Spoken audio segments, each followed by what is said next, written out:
তপস্যা করে যার চরণ পাওয়ার বাসনা করতে হয়েছে, মাগো সেই হেন বেরিয়েছে বাঞ্ছিত ধন সচিনন্দন গৌর সুন্দরে ওই গাতলডাঙ্গা চরণখানা পাওয়ার জন্য এত কষ্ট করতে হয়েছে। কিন্তু এহেন কলিযুগে সেই ভগবান, সেই চরণের অধিপতি গৌর সুন্দর এই আগত বর্তমান কলিযুগে প্রত্যেকটা কলিহত জীবকে অযাচিত কৃপা দান করতে, অযাচিত কৃপায় ভাসিয়ে দিতে তিনি আর নিজে সোনার গোলকে বসে থাকলেন না। তিনি সোনার গোলক পরিত্যাগ করে মাটির ভূলোকে নেমে আসলেন। এটা না হয় মেনে নেওয়া গেল, কিন্তু আশার যে বেশটা এটা কিছুতেই মেনে নেওয়া গেল না। কারণ যিনি আমাদের ভগবান, যিনি দেশের সরকার হবেন, তার এই পোশাকগুলো হবে কি রাজার মতো। ডাক্তার মহানম্রত ব্রহ্মচারীজি বললেন, এখানেই তো বিষয়টা লুকিয়ে আছে গো, এখন ঐশ্বর্য আর এক হলো মাধুর্য। একটা হলো ঐশ্বর্য, যেটা দিলে তুমি জগতের বিষয় বৈভব পাবে, টাকা পয়সা, গাড়ি বাড়ি, অটল ঐশ্বর্য ইত্যাদি এগুলো পাবে। আর এগুলো যদি কারোর একবার ভালো লাগে তাহলে তার আর মাধুর্য ভালো লাগে না। মাধুর্য কি? ভগবানের প্রতি অগাধ ভালোবাসা, ভক্তের প্রতি ভালোবাসা, ভক্তের প্রতি অনুরাগ, ভক্তের প্রতি ভগবানের সুখের নিমিত্তে যে ক্রিয়াকর্ম, এগুলি হলো মাধুর্য। মহাজন বললেন, একবার যদি কারোর একবার মাধুর্য রসে মনটা ডুবে যায়, অর্থাৎ একবার যদি কারোর হৃদয়ে প্রেম বর্ষিত হয়, গৌর অনুরাগ বর্ষিত হয়, উদয় হয়, তার কিন্তু এই জগতের বিষয়ের প্রতি আর কোনো মোহ থাকে না, তার আর এই ঐশ্বর্য ভালো লাগে না। গৌর প্রেম অনুরাগ যদি কারোর হৃদয়ে একবার উদয় হয়, মাগো তাকে না জোর করে কোনোদিন কৃষ্ণ বলে, হরি বলে, গৌর বলে কাঁদতে হয়। মহাজন বললেন, কান্না হলো দুই প্রকার। এক হলো মায়ার কান্না, যেটা সংসারের জন্য মানুষ কাঁদে, আর একটা হলো অনুরাগের কান্না, যেটা হলো গৌর অনুরাগে কাঁদে। মায়ায় জোর করে কাঁদা যায়, ভালো করে সাধন করে। মায়ায় সংসারী যন্ত্রণায় জোর করে তাও কাঁদা যায়, জোর করে চোখে জল আনা যায়, কিন্তু জোর করে কোনোদিন গৌর অনুরাগে, কৃষ্ণ অনুরাগে, আর নিতাই অনুরাগে কোনোদিন জোর করে চোখে জল আনা যায় না। মা, যদি প্রকৃত হৃদয়ে গৌর অনুরাগ না আসে, তবে কিছুতেই নয়ন ঝরবে না। আমার নয়ন ঝরে না, তাহলে ঝরাবো কি করে?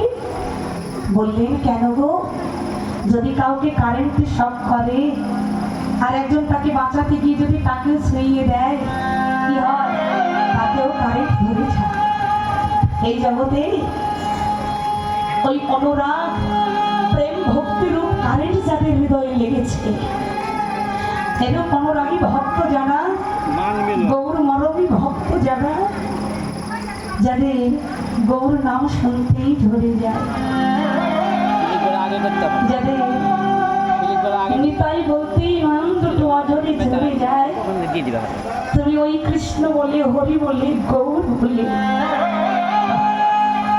ওই গৌর বলে কাদা ভক্তকে একবার ছুঁয়ে দাও, কি করে? চলে যাও সেই সাগর বাজারে, এখানে অনেকবার বলে বৈষ্ণবের বাজারে, আর ছুটে গিয়ে কি করবে জানো? ওই হরি বলে কাদা ভক্তের চরণে যদি তুমি একবার যদি ওই প্রেম ভক্তিরূপ পরস্কৃত কারেন্ট ধরা কোনো ভক্তের চরণ যদি তুমি একবার পরশ করতে পারো, কখন যে তোমার হৃদয়ে ভক্তির সঞ্চার হয়ে, কখন যে গৌর প্রেমের ধারা তোমার দুটি নয়ন দিয়ে অঝরে ঝরে যাবে, তুমি নিতাই গৌর হরি বল নিজে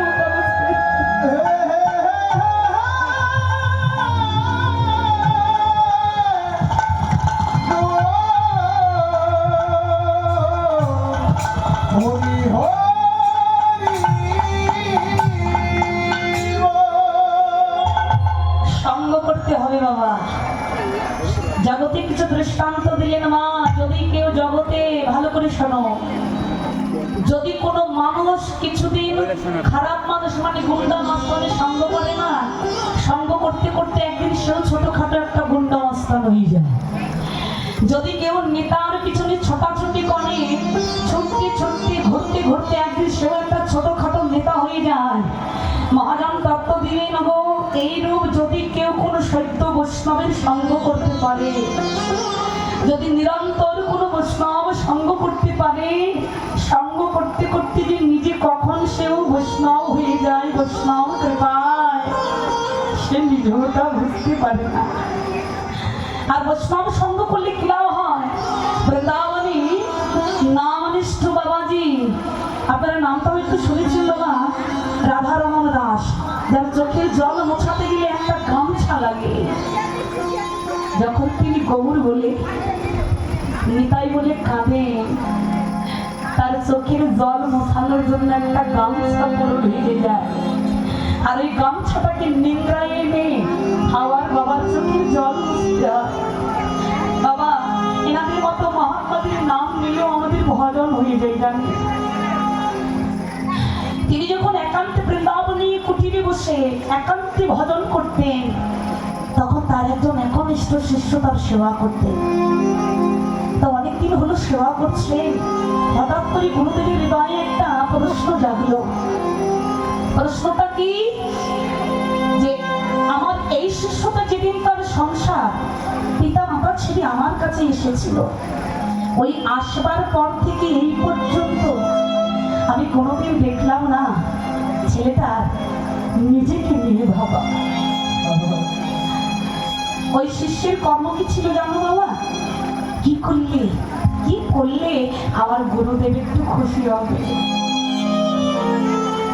কি করলে আমার গুরুদেবের বদলে একটু হাসি দেখতে পাবো, কি করলে আমার গুরুদেব একটু প্রসন্ন হবে, কি করলে আমি গুরুদেবকে একটু সুখে রাখতে পারবো।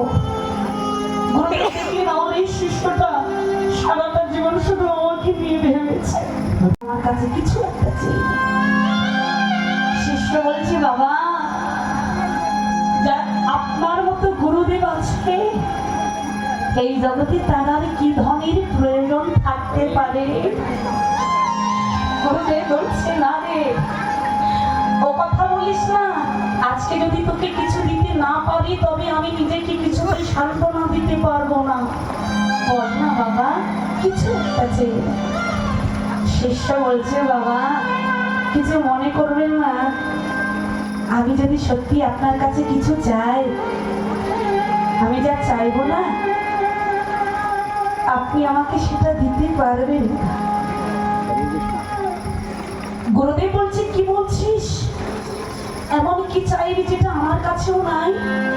কিরে, স্বর্গ চাস, মর্ত চাস, পাতাল চাস, কি চাস? একটা বার কদম ফুটে শুধু বল, আমি যখন তোর গুরুদেব হয়ে তোকে কথা দিয়েছি দেব, আমার প্রাণের বিনিময়ে হলেও আমি তোকে সেটা দেব, আমি তোকে কথা দিলাম, শুধু একবার চেয়ে। শিষ্য বলছেন, বাবা দেবে তো? আমি চাইবো যদি আপনি কৃপা করে আমার মাথায় হাত রেখে শপথ করে বলতে পারেন যে বাবা তুই যা চাইবি আমি তাই দেব। গুরুদেব বলছে, ওরে তোর গুরুদেবের প্রতি কি এইটুকু ভরসাও নাই? ঠিক আছে বাবা, এই দেখ তোর মাথায় হাত দিয়ে আমি শপথ করলাম, তুই যা চাইবি আজ আমি তোকে তাই দিয়ে যাব। বল তুই কি চাস? মায়েরা, ভগবানের কাছে তো সারা জীবন চেয়ে গেলাম, সুখ দাও, ধন দাও, পরিজন দাও, পুত্র দাও, কত কিছু চাই না, কিন্তু এত চেয়েও কি আমাদের চাওয়া শেষ হয়েছে? শেষ হয়নি। একতলা বাড়ি হলে পরের বছর যেন আরো দোতলা করতে পারি। চাওয়া কাকে বলে? কি চাইতে হয় গুরু গোবিন্দের চরণে, একটু আমরাও শিখে যাই। শিষ্য বলছে, বাবা আমি চাইবার আগে দুটো কথা বলতে চাই। গুরুদেব বলছেন, বল বাবা কি বলতে? শিষ্য বলছে, বাবা যখন আপনি একান্তে ভজন কঠিনে বসে, আপনি যখন বসে বসে বদন